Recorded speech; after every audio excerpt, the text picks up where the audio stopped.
¿Qué tan bueno era Dennis Rodman realmente?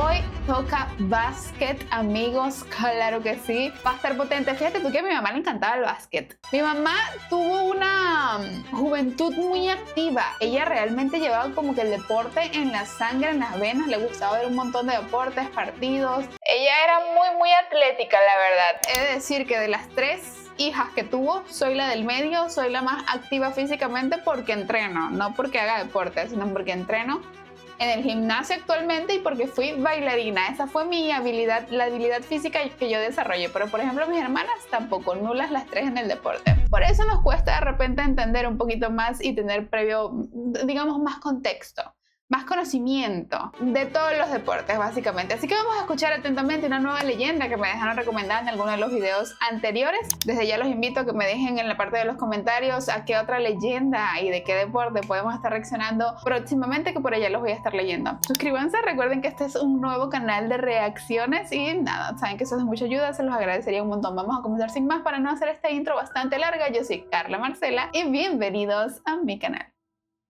Como siempre les recomiendo el nombre del canal de donde provienen los videos que vemos por acá. En este caso es Data Basket. Siempre les dejo el link en la parte de la descripción. Cuando decís Dennis Rodman, la mayoría piensa en lo mismo. El pelo verde fosforescente, las noches interminables en Las Vegas, los piercings, las excentricidades. Para algunos, directamente un payaso mediático. Pero esa es apenas la superficie. Detrás del disfraz había un jugador que podía destrozar un partido sin meter un solo punto. Rodman era una paradoja viviente. Un tipo que parecía vivir contra todas las reglas, pero que en la cancha era disciplina pura. Un rebelde que llegaba tarde, se escapaba de los entrenamientos y pedía vacaciones en medio de los playoffs. Y sin embargo, cada vez que entraba al parquet, desordenaba el juego a su favor. ¿Cómo se explica que alguien que promedió apenas 7 puntos por partido termine siendo considerado uno de los jugadores más influyentes de la historia de la NBA? ¿Qué tan bueno era realmente Dennis Rodman? ¿Qué pasó? ¡Aló! ¿Qué pasó? Soy Juanito 6, les doy la bienvenida a Data Basket, ese canal. Claro que sí, ese canal. ¿Dónde? Yo les dije hace un tiempo, vamos a estar muy activos, así que pónganse cómodos, suscríbanse, que se vienen muchos videos. Y hoy tenemos un video de uno de mis jugadores favoritos de toda la vida. Este señor, me vestí para la ocasión, claro que sí. El gusano multicolor. Y aprovecho a contarles un pequeño secreto. Yo siempre jugué de 4, a veces de 3, cuando era chico. El problema es que yo mido lo mismo desde que tengo 14 años. Mi padre es mucho más alto que yo. Yo mido lo mismo. Yo parecía que iba a ser un tipo re alto. Cuestión que hoy soy un enano rebotero. Una cosa, un híbrido deforme de la naturaleza. Algo muy raro. Pero los rebotes me los llevo. ¿Por qué? Porque como bien decía el señor del que vamos a hablar en esta ocasión, el rebote se lo lleva no el mejor, no el que más lo quiere. El rebote es para el que más lo quiera.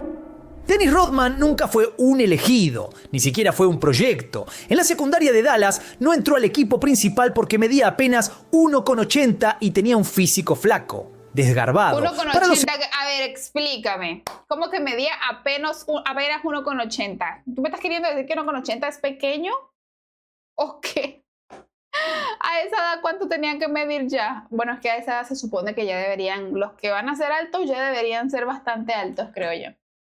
Los entrenadores era irrelevante, un relleno más que ni valía la pena mirar. Mientras otros chicos soñaban con becas universitarias, Rodman trabajaba de lo que podía, perdido en la rutina. Su familia estaba rota, el padre lo había abandonado cuando él tenía 3 años y la madre se pasaba la vida trabajando para sostener a Dennis y a sus 2 hermanos. Te voy a decir una cosa, algo que suelo ver en historias de deportistas, leyendas sobre todo, es que tuvieron una infancia bastante complicada.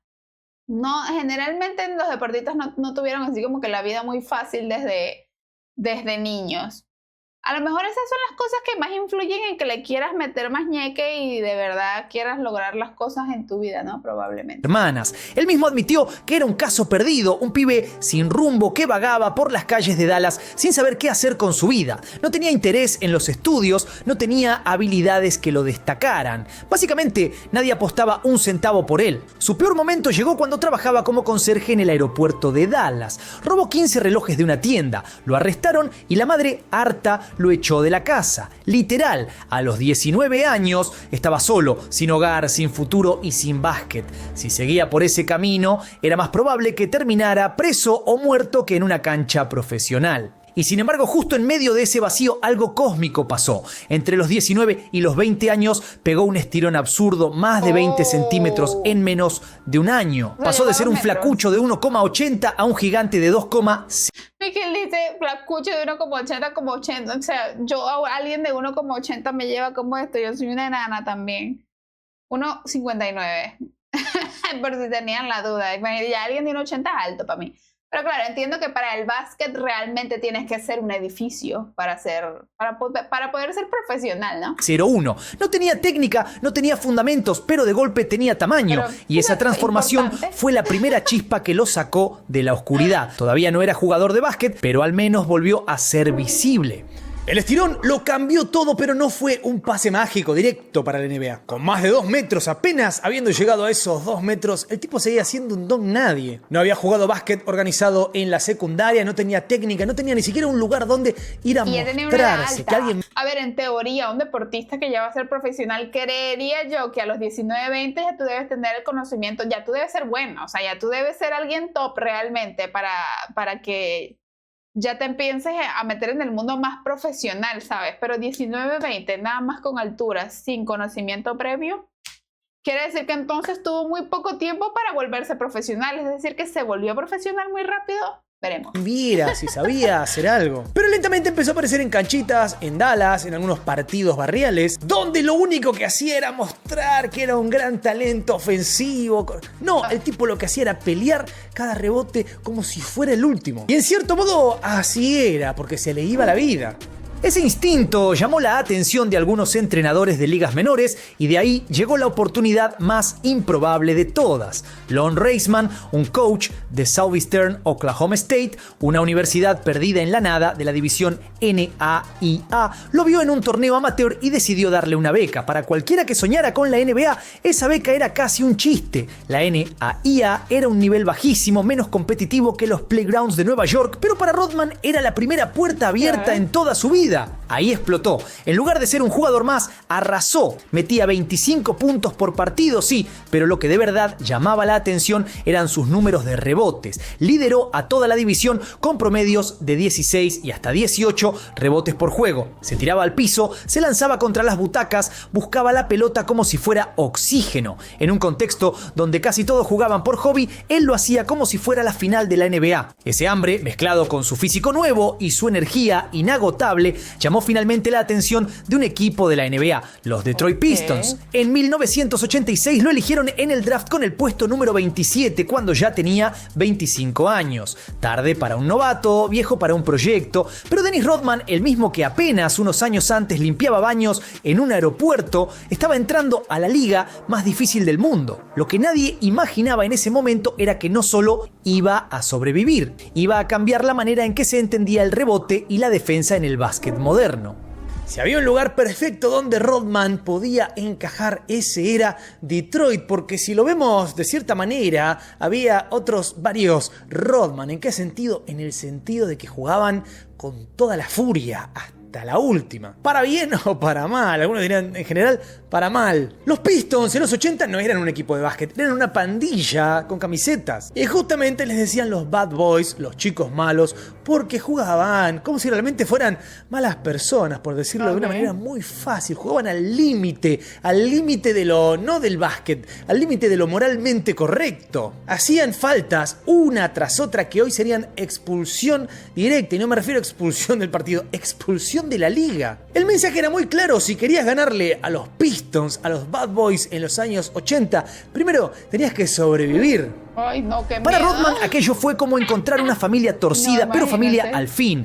Isaiah Thomas, Joe Dumars, Bill Laimbeer y sobre todo el coach Chuck Daly lo adoptaron como uno más. Daly se convirtió en la figura paterna que nunca tuvo. Chuck fue el padre que me faltaba, reconocería años después. Lo que le pedían era claro: jugar con el corazón en la mano y no dar un centímetro. Y Dennis lo cumplió al pie de la letra. Era incansable. Mientras otros jugadores se guardaban energía para atacar, Rodman dejaba el alma en cada jugada defensiva. Se tiraba al piso, chocaba con gigantes, corría toda la cancha para puntear un tiro. Tenía tanta gasolina que, después de los partidos, se subía a una bicicleta fija o al Stairmaster durante otra hora más. Era un tipo que ya venía de trabajar como conserje y ahora trataba cada Le sobraba la energía al muchacho, qué maravilla. rebote como si todavía estuviera peleando por salir de la calle. Los Pistons se convirtieron en una máquina. En 1988 llegaron a las finales, pero cayeron contra los Lakers en 7 partidos.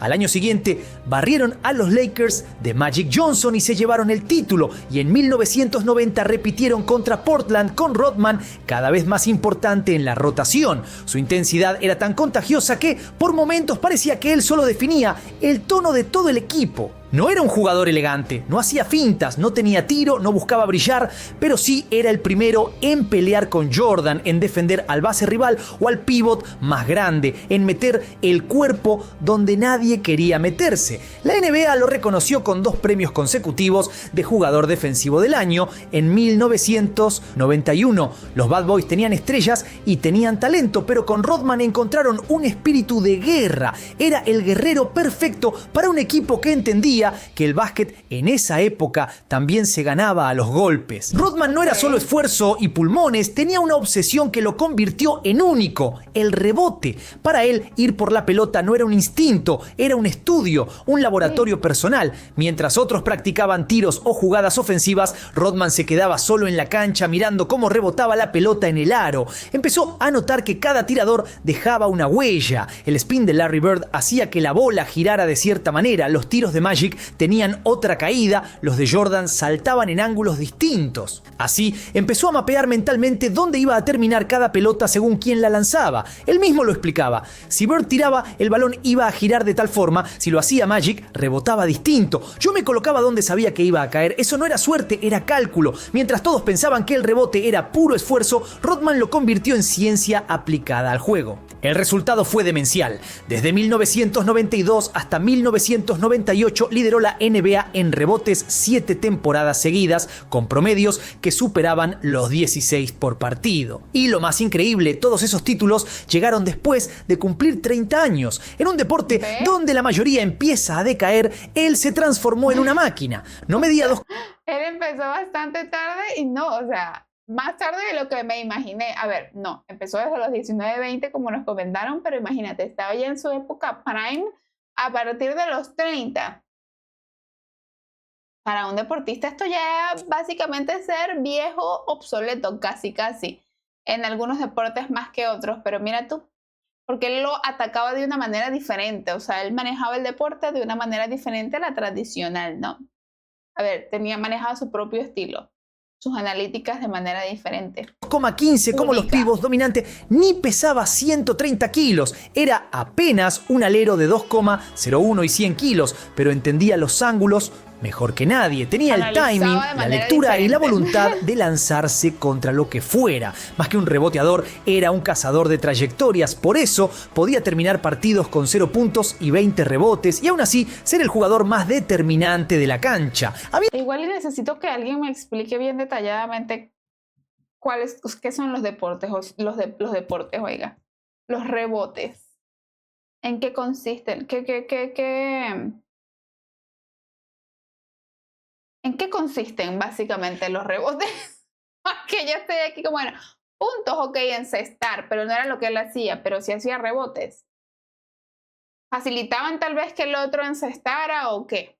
Había reinventado un aspecto del juego que casi todos daban por hecho y lo había convertido en su propia forma de arte. El romance con Detroit no iba a durar para siempre. Los Bad Boys empezaban a envejecer y tras la barrida de los Bulls en 1991 quedó claro que la dinastía estaba llegando a su fin. Pero para Rodman, el golpe más duro no fue perder en la cancha, sino afuera. Chuck Daly, el hombre que había sido como un padre para él, renunció en 1992. Ese vacío lo desestabilizó por completo. Sin Daly, Rodman quedó a la deriva. En 1993 llegó al límite. Apareció en el estacionamiento del Palace de Auburn Hills con una escopeta en su auto, dispuesto a terminar con su vida. Lo encontró Craig Sager, el periodista de TNT, que logró hablar con él y convencerlo de que bajara el arma. Esa noche, en lugar de un final, empezó una metamorfosis. Lo que vino después fue un renacimiento oscuro. Rodman decidió que ya no iban a esconder quién era ni lo que sentía. Los tatuajes empezaron a cubrirle el cuerpo, los piercings se multiplicaron, cambió el peinado y la ropa. Pasó de ser el chico tímido y callado que seguía órdenes a un personaje que desafiaba todo lo que la NBA representaba, como si, para sobrevivir, hubiera tenido que inventarse otra piel. Dentro de la cancha seguía siendo un animal, pero fuera de ella, el nuevo Rodman era un cóctel explosivo. Bares, alcohol, peleas con dirigentes y una reputación que lo volvía cada vez más difícil de manejar. Detroit ya no era su lugar y él lo sabía. Pediría el traspaso y su historia con los Pistons, donde había ganado 2 títulos y 2 premios al defensivo del año, terminaría en un final turbulento, marcado más por la crisis personal que por los aplausos. Era el comienzo de una etapa en la que el talento de Rodman llegaría a su punto más alto, al mismo tiempo que su vida personal se volvía un incendio permanente. Cuando finalmente Dennis Rodman aterrizó en San Antonio, en los Spurs, bueno, esta es una historia bastante complicada. Para algunos, este era el final de su carrera. El tipo tenía un talento incontrolable, pero todo lo demás también era incontrolable. Obviamente, en la cancha fue inmediato. Junto con el almirante, con David Robinson, formaron una dupla que era imposible. Sobre todo en defensa, era imposible. David Robinson obviamente era la disciplina militar, el tipo que se había forjado en la marina. Pero Rodman del otro lado era el huracán que no respondía a nada, a nadie, iba a hacer lo que quisiera. Esa combinación obviamente era letal en los números, en la cancha, pero en la vida real, a la hora de nada, los 12 eran 2. Porque uno se olvida que son seres humanos, esos 2 seres humanos no cuajaban. En apenas 2 temporadas con los Spurs, Rodman rompió la NBA en pedazos desde un costado, el rebote. En 1993 a 1994 promedió 17,3. Al año siguiente, 16,8. Lideraba la liga y no una vez, empezaba la racha de 7 títulos consecutivos de rebotes que lo pondrían en la historia. Era un espectáculo en sí mismo. No importaba si jugaban contra Shaq, Olajuwon o Ewing, Rodman se las ingeniaba para ganarles la posición, tirarse de cabeza y quedarse con la pelota. Pero lo que pasaba fuera del parquet era otra historia. Rodman empezaba a convertirse en un personaje que desbordaba a los Spurs. Llegaba tarde a los entrenamientos, se teñía el pelo cada semana, acumulaba suspensiones y no tenía filtro a la hora de hablar de entrenadores o dirigentes. Después de perder contra los Rockets en los playoffs de 1995, culpó públicamente al coach Bob Hill, llamándolo perdedor por no tener un plan defensivo serio. Ese día, su futuro en Texas quedó sentenciado. Mientras Robinson era la imagen de un atleta modelo, Rodman aparecía en portadas de revistas con peinados fluorescentes, tatuajes nuevos y salidas Te voy a decir, tremendo estilo que se cargaba, por si acaso.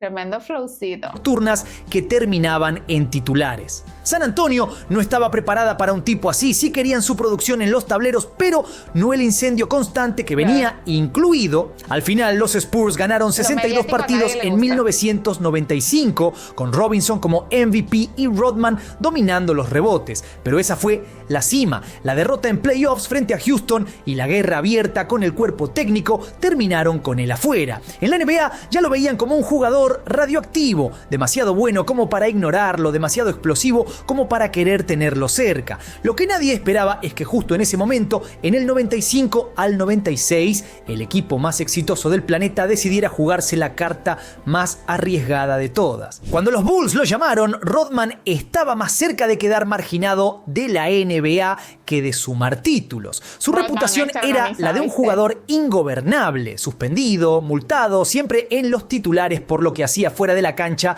más que por su juego. Pero Phil Jackson, que tenía un sexto sentido para leer almas rebeldes, apostó por él, y Jordan y Pippen, que habían sufrido a Rodman en carne propia cuando estaba en Detroit, terminaron aceptando la idea. Si alguien podía domar al Worm, eran ellos. La primera reunión fue casi una escena de película. Rodman llegó a la casa de Jerry Krause con el sombrero calado hasta los ojos, anillos en la nariz y sin levantarse para saludar. Phil Jackson lo miró fijo y le pidió que se quitara el sombrero y diera la mano. Fue el primer gesto de disciplina. A partir de ahí se creó un pacto raro. Dennis podía hacer un circo fuera de la cancha siempre y cuando adentro diera el 110%. Y cumplió en la temporada 95-96 con él, los Bulls consiguieron el récord de 72 victorias en 82 partidos, algo que hasta ese momento no había sucedido nunca. Y en esas finales contra los Supersonics, Rodman bajó 11 rebotes ofensivos en 2 ocasiones diferentes. Por eso, según a quien le preguntes de quiénes formaron parte de esa final, ¿no? Me refiero a todos los jugadores de un lado y del otro. Muchos te van a decir que en realidad esas finales no habrían sido lo mismo si no fuera por él. Porque claro, vos dirás, no, Michael Jordan, Pippen, sí, pero muchos lo que dicen realmente es, no. El que cambió todo fue Dennis Rodman. De hecho, el mismísimo George Karl, obviamente el técnico, dijo: Rodman él solito nos ganó 2 partidos. Lo increíble es que el tipo siempre lo hizo a su manera. Reuniones de scouting, no, él no iba a esas cosas. Entrenamiento de tal cosa, él no iba. Y si iba, llegaba tarde. ¿Por qué? Ay, no, porque estaba ocupado. ¿Haciendo qué? Bebiendo en un bar. Y más de una vez llegó un par de minutos antes de un partido, tan tranquilo, comiendo arroz con pollo. Una cosa que uno dice, no tiene sentido esto. Pero si el tipo rendía, es muy difícil decirle que lo que está haciendo está mal, que no es lo correcto. Si cuando lo tenés en la cancha hace todo lo que tiene que hacer, que de hecho es ser uno de los mejores jugadores de la historia. El tipo se dejaba la vida en la cancha, entonces era una especie de código muy extraño que había que respetarle. El caos afuera de la cancha estaba permitido porque adentro de la cancha el tipo era perfección absoluta. La anécdota... ¿Ustedes creen que tiene más mérito una leyenda que se prepara y que lo hace todo para lograr serla, como por ejemplo el caso de Cristiano Ronaldo en el fútbol, o los que tienen el talento tan naturalmente dentro de su ser sin haberse preparado nunca profesionalmente en su adolescencia, que es como la época donde todos los que llegan a ser deportistas profesionales comienzan a prepararse, sino que más por lo que le fue pasando en el camino de la vida. La vida como que lo llevó por ahí y él fue por ahí, pero sin realmente meterse de lleno. A ver, en cuanto a preparación, en cuanto a... Tú sabes lo que implica ser un deportista profesional, que sabemos que es muchísimo entrenamiento, muchísimas cosas en alimentación, en físico, en tratamientos por aparte, fuera del deporte como tal, adaptaciones físicas, demás. Un montón de cosas que, bueno, implican también incluso tener una vida saludable en líneas generales y no andar haciendo locuras por fuera. Cosa que vemos que Rodman no estaba cumpliendo, pero que aún así rendía al 100 y además de tener una edad mayor en lo que en teoría debería ser, ¿no? Como que ya para la edad que tenía debía haber pasado, en teoría ya tenía que haber pasado su época top. No, él era como todo lo contrario, mediático hasta decir basta, pero igual hacía como que le daba la gana por fuera y seguía rindiendo súper bien en cada partido. Impresionante. O sea, yo, si tú me preguntas en este momento, no es que tenga más mérito, pero sí lo hace un deportista de verdad leyenda, así que tú digas tremendo. Porque es como que ni siquiera tienes la preparación que necesitas y aún te desenvuelves así en lo que estás ejecutando. Tiene ligeramente más mérito. No, es que cónchale, igual haberte preparado tantos años obviamente tiene su mérito, pero es más impresionante que a pesar de que tengas una vida loca y ni siquiera hagas lo que te da la gana, básicamente seas tanto. Impresionante. La más legendaria es la de Las Vegas. En plena temporada, Rodman le pidió a Phil unas vacaciones. Vacaciones en medio de la NBA. Jackson, con esa calma zen que lo caracterizaba, se lo permitió. 48 horas. Rodman agarró un avión a Las Vegas y desapareció. Fiestas, hoteles, Carmen Electra, el descontrol absoluto. Pasaron las 48 horas y nada. Pasaron más días y nada. Al final, tuvo que ir Michael Jordan personalmente a buscarlo, tocarle la puerta del hotel y sacarlo de la cama para llevarlo de vuelta a Chicago. Y sin embargo, al volver, Rodman no falló. Nunca dejó tirado al equipo en lo importante. Podía vivir al límite, pero en playoffs estaba entero. En las finales de 1997 y 1998, se convirtió en la sombra de Karl Malone. Lo hostigó, lo golpeó, lo provocó, lo llevó al límite de la desesperación. humillación. En la cancha lo desquiciaba y fuera de ella lo ridiculizaba al punto de llevar la rivalidad hasta la lucha libre, apareciendo en el ring con Hulk Hogan en pleno verano del 98, un día antes de jugar partidos de las finales de la NBA. Ese era el equilibrio imposible que los Bulls lograron con Rodman, un tipo que parecía jugar contra las reglas del deporte, pero que al mismo tiempo entendía mejor que nadie el rol que debía cumplir. Nunca quiso ser estrella, nunca buscó anotar más de la cuenta. Sabía que su lugar estaba en el barro, en el sacrificio, en las batallas que no salen en los highlights. Y esa entrega fue el pegamento que permitió a Chicago consolidar la segunda gran dinastía de Jordan. Porque la verdad es que sin Rodman, los Bulls habrían sido un gran equipo. Con él fueron inmortales. Hablar de Dennis Rodman en abstracto no alcanza. Lo que realmente pinta quién era dentro de la cancha son los testimonios de quienes lo enfrentaron y lo tuvieron de compañero. Porque cuando lo describen, no hablan solo de rebotes, hablan de un fenómeno físico imposible de encasillar. Kevin Garnett, que no solía regalar elogios, o sea, fenómeno físico. Básicamente un fenómeno físico. Lo explicó sin vueltas. Rodman podía jugar en cualquier era. Lo comparó con Draymond Green, pero con más control y más físico. Medía 2,01, pero se movía como un base de 1,85. Garnett decía que el Worm no le temía a los cambios de marca. Si había que defender a un escolta, lo hacía. Si había que chocar con un pivot de 130 kilos, también. Y lo más impresionante era que lo hacía con gusto, como si disfrutara del dolor del contacto. Shaquille O'Neal siempre cuenta la misma escena. Rodman llegando tarde al vestuario con un plato de arroz con pollo sin calentar y sin mirar a nadie. Nadie se animaba a reprocharle nada porque sabían lo que venía después. Entraba a la cancha y aseguraba 20 o 25 rebotes como si nada. Para Shaq, que lo enfrentó en la pintura, Rodman era un atleta fenomenal, uno de los pocos que podían hacerle frente físicamente. Más aún, admitió con cierto resentimiento que Rodman tenía algo que ni él ni Kobe tuvieron en ese momento, ese magnetismo inexplicable que lo rodeaba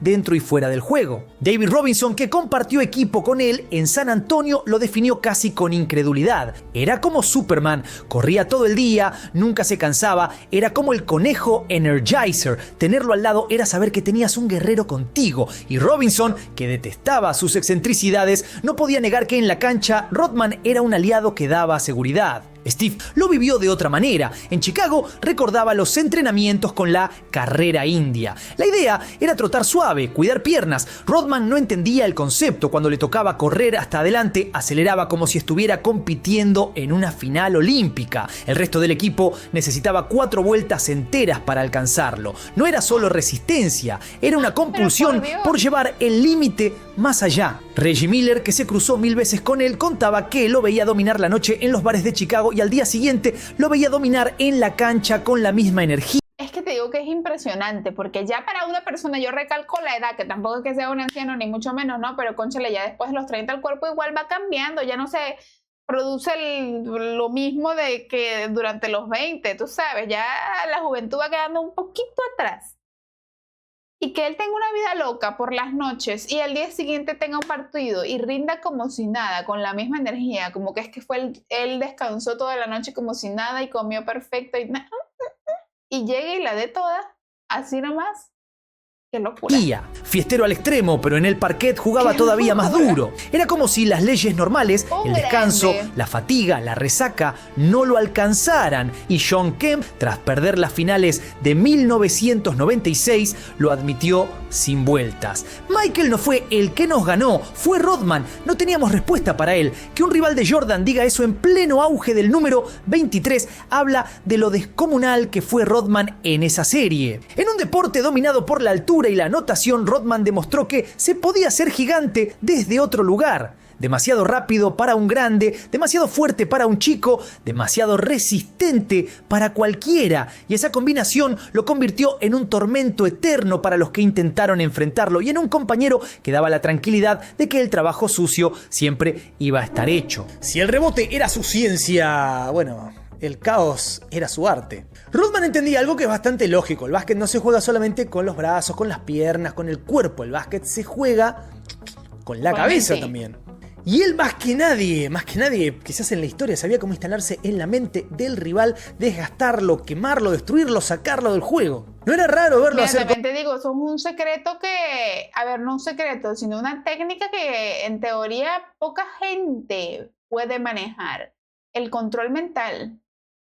Dense cuenta de que realmente él todo lo manejaba con la cabeza, qué locura, literalmente con la mente, o sea, hacía sus analíticas, sus cálculos y en base a eso, él aplicaba lo que tenía que aplicar a nivel físico, era suficiente y con eso ya lograba, pero en principio todo analizado a nivel mental primeramente, ¿sabes? Por eso a lo mejor rendía tanto. Bueno, aunque tenía igual una excelente capacidad física, obviamente, pero qué importante. Y aquí el dato que le está mencionando, que de repente tenía la capacidad de controlar a su rival. No sé cómo, la verdad, con mirada, con movimiento, con... No sé qué le aplicaba, pero la capacidad de controlar tu entorno con la mente es un secreto que pocos seres humanos logran ejecutar. Al parecer, él tenía ese gran talento. Cosas que eran incomprensibles. Ejemplo, besar a un oponente en la mejilla. Reírse después de una falta. O por ejemplo, cosas que a uno no le significan mucho, pero apoyarse en un jugador, estar apoyado completamente en un jugador, él hacía todas las pequeñas cosas que sacan del sitio, sacan de la concentración al que está enfrente. No eran excentricidades, el tipo no era un rarito, eran anzuelos psicológicos. Y muchos rivales lo admitieron años después. Él no era un maestro del rebote. Él lo que era verdaderamente es un maestro de la cabeza. Sí, pero no de su propia cabeza, de la cabeza del rival. Qué locura. La victoria de Dennis Rodman comenzaba desde adentro de la cabeza del oponente.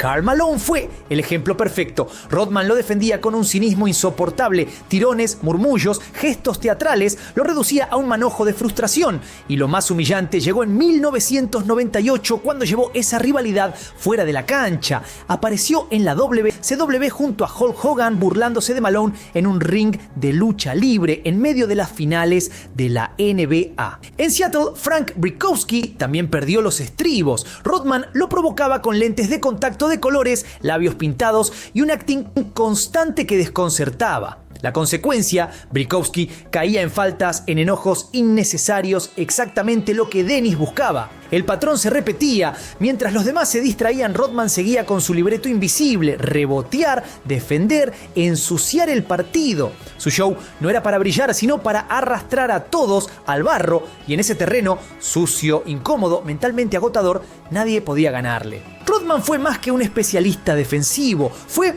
un maestro de los mind games, un actor que convertía el desconcierto en estrategia y la provocación en ventaja competitiva. En un básquet donde la dureza mental era tan importante como la física, esa fue su verdadera arma secreta. Si uno mira la hoja de estadísticas de Dennis Rodman, la reacción automática es de sorpresa o de confusión. En toda su carrera promedió apenas 7 puntos por partido. Para los estándares de una estrella NBA es ridículo, y sin embargo es miembro del Salón de la Fama, 5 veces campeón y considerado uno de los mejores defensores de la historia.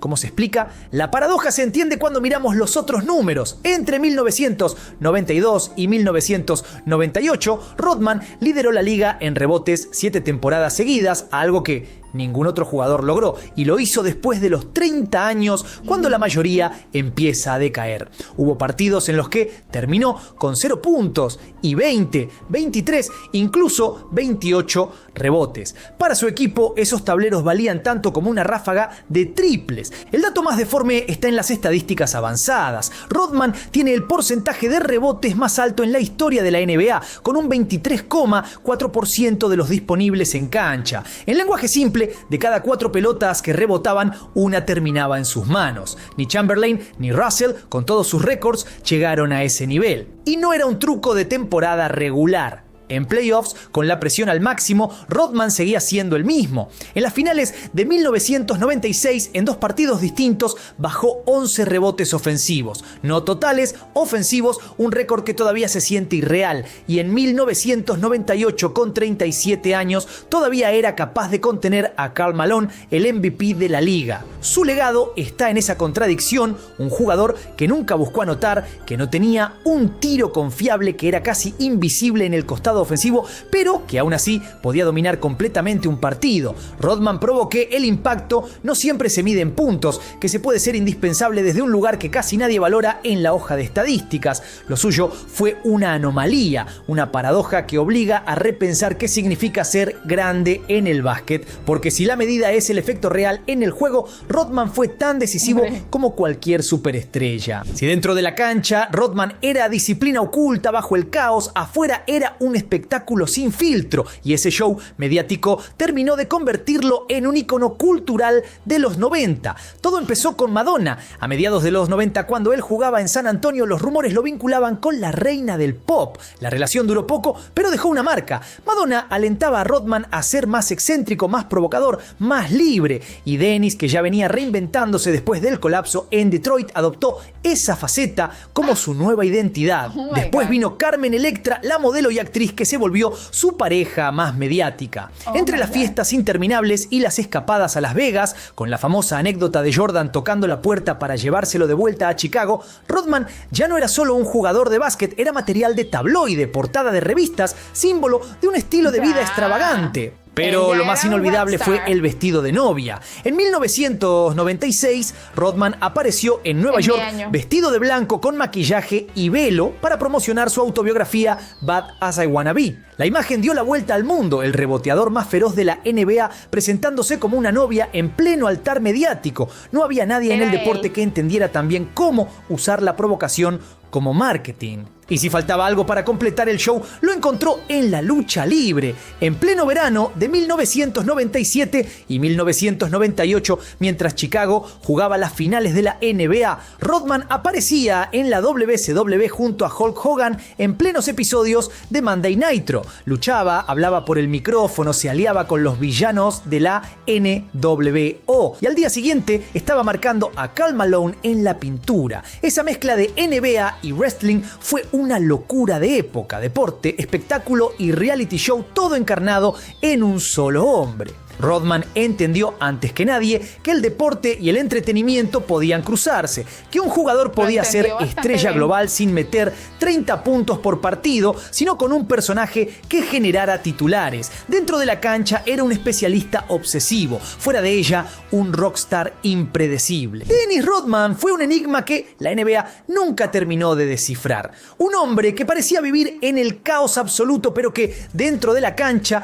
era pura disciplina, cálculo y entrega. Un jugador que podía desaparecer en Las Vegas en medio de los playoffs y volver a tiempo para dar la mejor serie defensiva de las finales. Lo que queda de él es esa contradicción deformada. Un tipo que promedió apenas 7 puntos por partido, que nunca buscó el protagonismo ofensivo, pero que aún así inclinaba el destino de un campeonato. Rodman no necesitaba la gloria de la anotación para ser decisivo, ni el brillo del show ofensivo para ser indispensable. Su grandeza estaba en los rincones invisibles del juego, los tableros, las marcas imposibles, los minutos de desgaste que no entran en los highlights. Y sin embargo, al mismo tiempo, era imposible separarlo del personaje, porque ese pelo fluorescente, los tatuajes, las provocaciones y los escándalos también eran parte de su impacto. Rodman era show y sacrificio, rebeldía y disciplina, caos y ciencia, un equilibrio tan extraño que solo podía sostenerlo alguien como él. Tal vez ahí quede su verdadera paradoja, que sin el escándalo, sin el personaje no hubiera existido el jugador, y que sin el jugador el personaje nunca hubiera trascendido.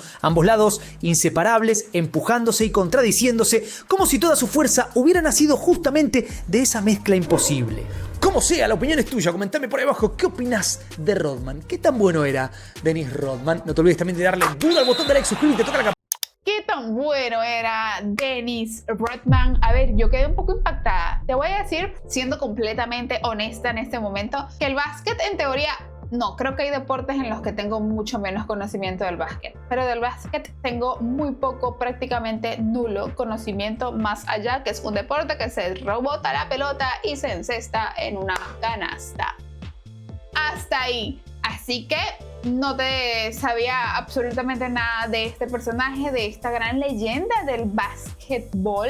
A ver, de él genuinamente no había escuchado. De los demás que nos mencionaron por aquí, que han sido más populares, más conocidos a nivel deportivo obviamente, pero a nivel más mundial, es como conocimiento cultural, digamos, ¿no? Pero de Dennis Rodman no sabía, no tenía ni idea. y quedé un poco impactada porque en efecto el hombre supo aprender, no, supo aprender está mal dicho, pero aprendió básicamente a manejar la mente de sus contrincantes y eso hacía que la diera tanto. O sea, yo quedé impactada. Él tenía más control mental que otra cosa. Y eso lo hacía obviamente también tener control físico y poder llevar esa vida tan intensa que estaba llevando, porque en efecto era una vida bien intensa y bien crazy. La verdad es que me gustó bastante. Siento que tiene el mérito de llevar la palabra leyenda en su nombre porque se lo merece.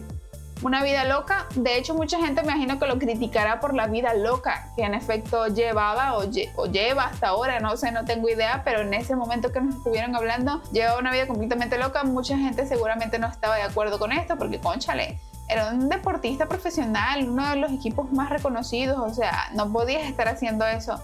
Pero mientras él no bajara la calidad de su juego o de las cosas que él ejecutaba en los partidos, estaba todo bien. Y él cumplía con seguir dando su 100 en los partidos, dándolo todo, sin importar que se trasnochó, que se fue 5 días a Las Vegas, que no se quería regresar.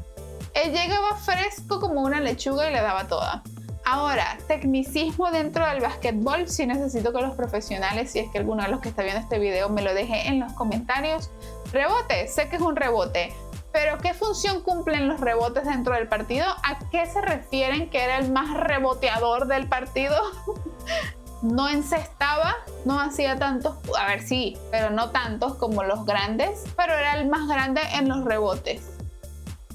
Eso de verdad, ahí es donde te digo que con mi nulo conocimiento de las técnicas dentro del básquet no entendí muy bien y bueno, básicamente eso era su punto fuerte.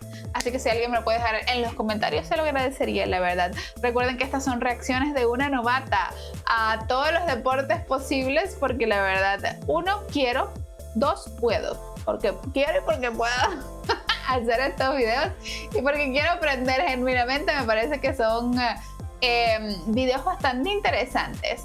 Quiero ver obviamente no solamente como deportes, sino específicamente leyendas dentro de los deportes. Conocer por qué fueron leyendas. Este, por ejemplo, fue un caso bastante interesante y bastante particular que seguramente va a ser bastante diferente a todos los que sigamos viendo. Pero sin duda, hasta el día de hoy han sido bastante interesantes y bastante buenas las reacciones que me han recomendado. Así que los invito a que también dejen su comentario recomendándome alguna otra leyenda de cualquier otro deporte que próximamente seguramente lo estaré viendo. Recuerden suscribirse a mi canal. Este es un canal nuevo de específicamente este tipo de reacciones. Así que se los agradecería un montón. Y nos estaremos viendo muy pronto con un próximo video. Los quiero mucho y les mando muchos besos. Bye.